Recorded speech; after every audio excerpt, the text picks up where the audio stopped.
talagang nakakagimbal dahil yan mismo yung sinabi mo doon sa Senate hearing na yung sinasabi mo na yung sinasabi mo na yung sinasabi mo dahil yan mismo yung sinabi mo doon sa Senate hearing na yung sinasabi mo. May previous conversation na sila.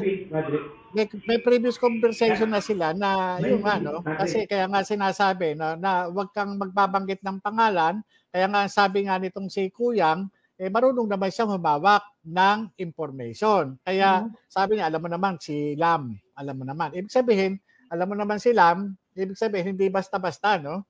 Kumbaga sa pagka nagkamali ka, may pagkakalagyan ka. Wow. Yun po yun.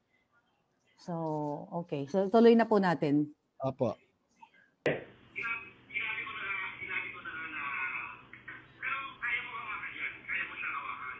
Kaya kong iparating yung mensahe. Pero yung sariling desisyon. Kaya nga. Ibig sabihin, Padre, Padre, marunong tayong mawak ng informasyon. Huwag daw po silang. Padre, marunong tayong mawak ng informasyon. Kaya nga. Ibig sabihin, Padre, Padre, marunong tayong mawak ng informasyon. Huwag daw po silang. Ang sinasabi ko, Padre, kung ano magiging desisyon niya, sa kanya yun, Padre, di ba? Kahit kabubuti niya yun. Siyempre ako, itutulay ko. Hindi ko babanggitin kung sino yung gustong mga pangalan na sinasabi mo. Wala akong babanggitin.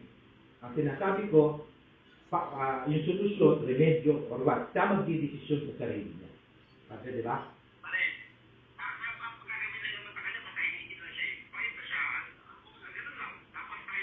I-blame, ano mo nga po yan? I-stop nyo nga po yan. Opo, babalik ko po. Sige po. Sir, ang sabi po dyan yan, ang gagawin daw sa inyo ay papatahimikin kayo. Opo. Papatayin daw kayo. Yung po muna, papatahimikin. Yung gusto nila, parang yung negotiation na ito, na ang purpose is patahimikin ako, wag ako magsalita. Kumbaga sa hindi na ako mag-testify o yun naman po yun eh. So yun po yun. So capture, sige, play nyo nga po ulit. Sige po, opo. Pangalan yung sinasabi mo, wala akong babanggitin. Ang sinasabi ko, yung solusyon, remedyo, or what, siya magdidesisyon sa sarili niya. Kasi di ba?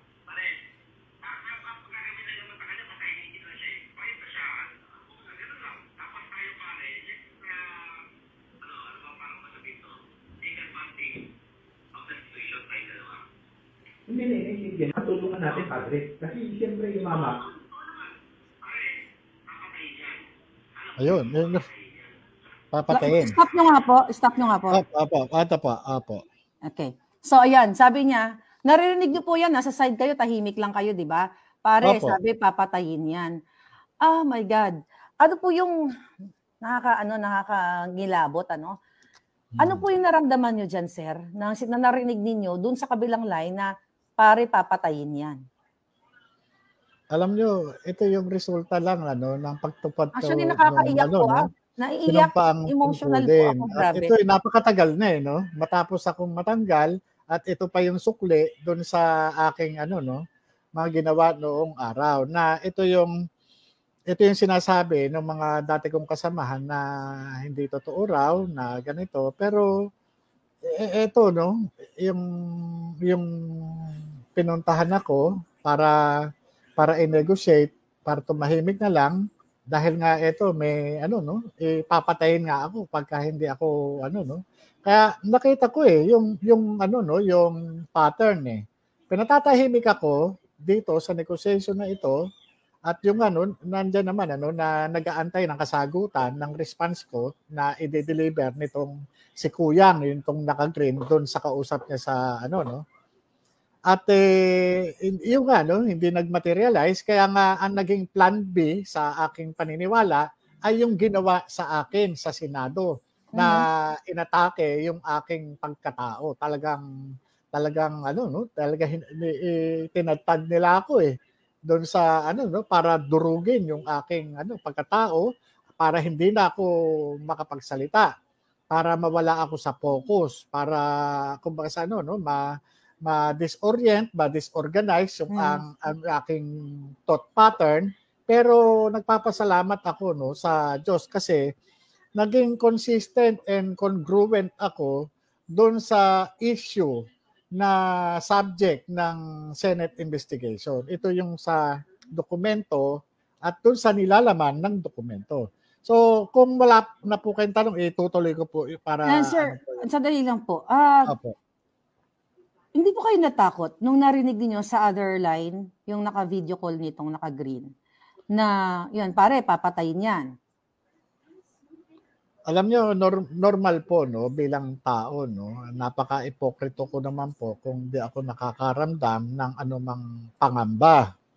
Pero sa kabilang banda, dahil nga nagtrabaho lang po ako, wala po akong maisip na kasalanan ko doon sa ano, no, sa Pangulo ng Pilipinas na si Bongbong Marcos. Kasi trabaho lang po Kung ano man yung aking nalaman sa pamamagitan ng confidential informant, doon lang po At wala naman akong sinabi na siya na siya ganito o ganyan. Doon lang po, doon sa sinasabi lang, doon sa naka-record na naitipa ko noon. Doon lamang po Wala nang iba.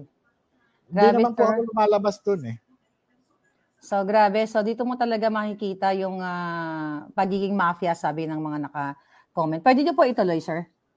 Opo, sige po. Yan po.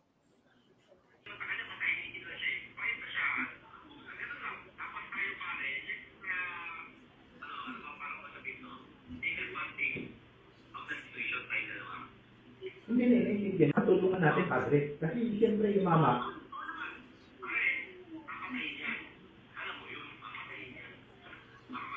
grabe.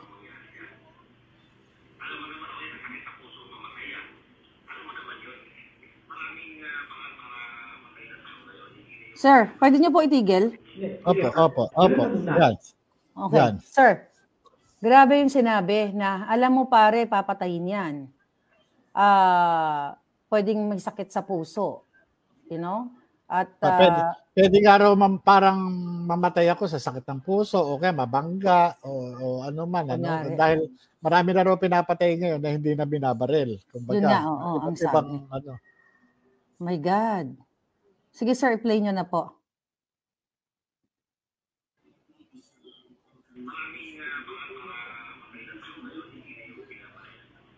Sige. Ganun na muna. Para nasa Cavite ka.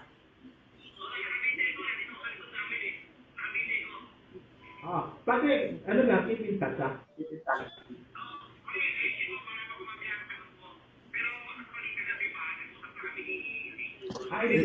Yun.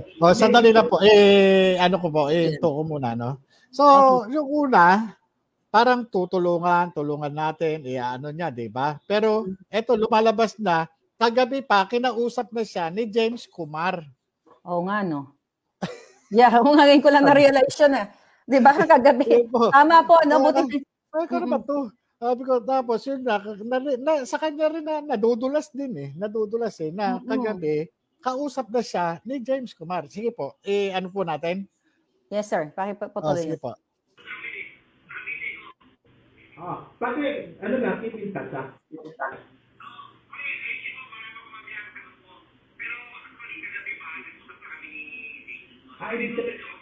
Ibig sabihin, parang kilala ko na. Ibig sabihin na tumawag si Bang pala, KJ.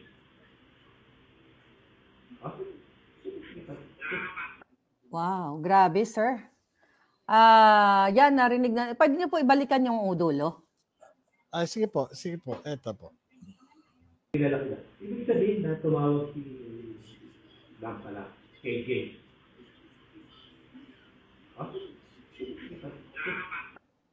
Sir, siguro bago tayo magtuloy-tuloy, kasi ang taong bayan nakikinig, naluluha sila sa iyo at naniniwala sila na totoong may CCTV.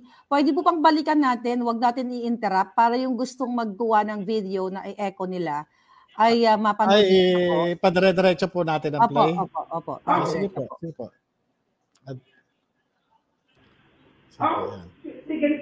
Ganito. tayo mamamagitan.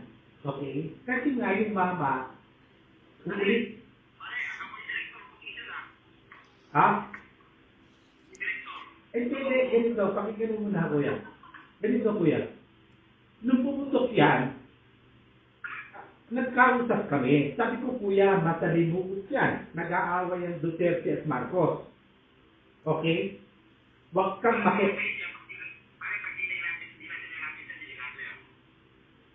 Kaya nga ganito, padre.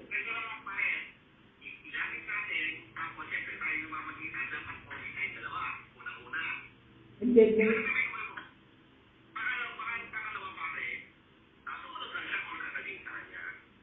Yung kuya, padre, no? Naiintindihan ko yun. Kaya uulitin ko, padre, yung mama, hindi niya ginusto ang sitwasyon niya. Hindi niya ginusto, padre. Never.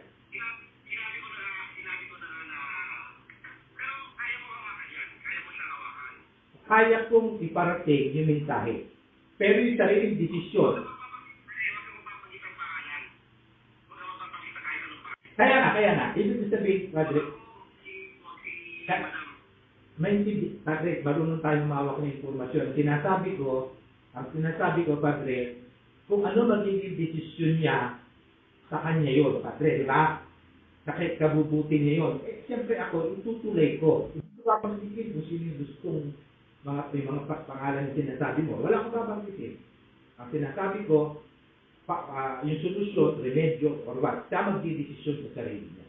Padre, di ba?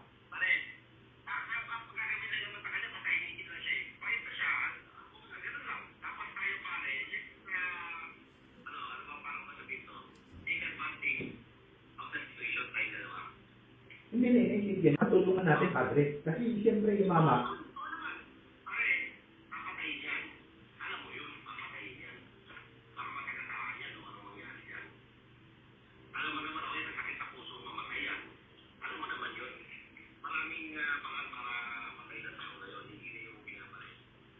Sige, padre. Ganun na muna. Para nasa Cavite ka.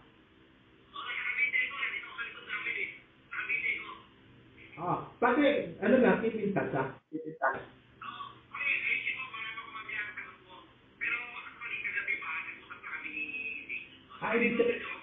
Ibig sabihin, para kilala ko. Ibig sabihin na tumawag si Lam pala, kay James.